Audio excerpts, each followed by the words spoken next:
Hello everyone, welcome on my channel ASP.NET Form. Today I am going to show you the next video tutorial of shopping cart in which we have to add a validation control like a required field validation control for the each controls, or you can say the text in just after the text box. So just right click, drag and drop required field validator just after the text box, required field validator, and set the properties.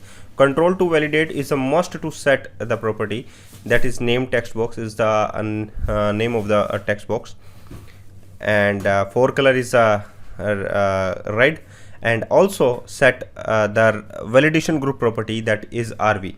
Here the validation group property is the common for all these controls,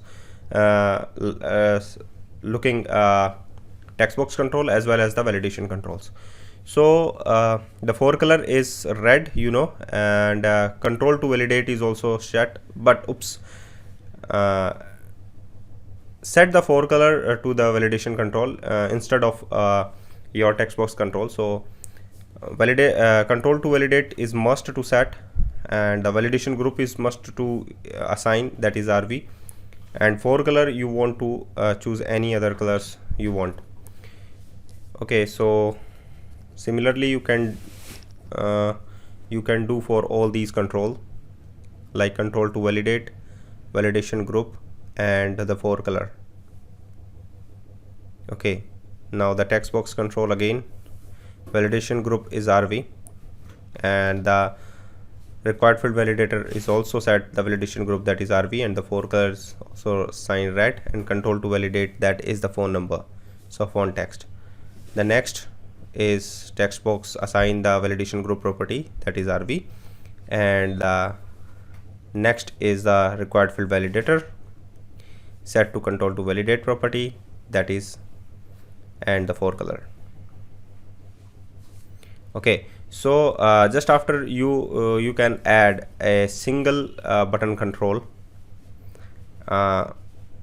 Before doing this, first of all add the email regular expression validator control for the email check.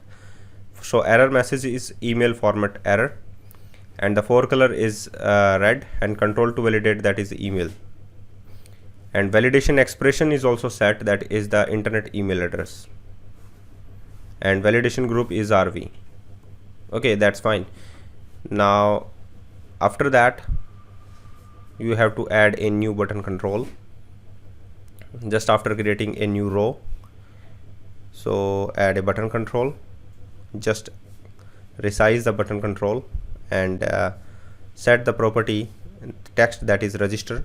Also add a label control just after that button control. So the property of the label control, first of all change the ID property, that is the result LBL, and also remove the label text. And when we click on the button control, first of all set the button control validation group, that is RV, and after that when we click on the button control you can create a code which is related to the database connection. So first of all add a SQL connection class, that is SQL connection, con equals to new SQL connection, con.connection string equals to configuration manager.connection string. Configuration manager is actually exist in the system.configuration, you know very well, and .to string is assigned the connection string to the newly created connections. After that you have to open con.open, that is the connection open state. If you want to connect any table in the database, then must to open the connection states. So after that you have to assign con to the command by using this connection property. So command.text is, that is the DML statement actually, so you can use insert statements. So just use the insert statement. First of all check your table data properties, like that table column name, and we have a database table, that is the shopping cart DB.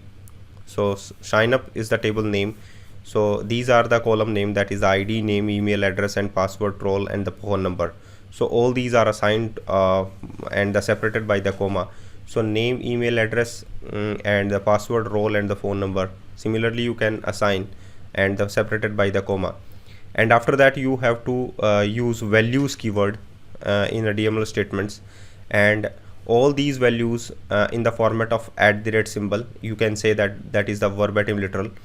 So that thing is used for to protect your to prevent your cross-site scripting attacks, or you can say SQL injection attacks. So that thing is prevent SQL injection attacks. So use @ symbol instead of comma, inverted comma. These are the these things are too much old, and always hackers will also use that things to hack your applications. So use that thing, that is the verbatim literal. So next, the thing is to add connection is okay, command is assigned, and after that you have to execute none query. Execute none query is used for DML statements, you know very well. And after the after any results happen in the execute none query, the result will assign 1 instead of 0. If nothing happen, then result will be 0. So result lbl.text, after the value will be increased in the result label. So change the color of the result label as well as change the text of the label. So register successfully after updating the value of register label. So register lbl.forColor is color is actually enumeration, you can say, and these are the color name, that is the green, and the color enumeration is actually exist in system.drawing namespace.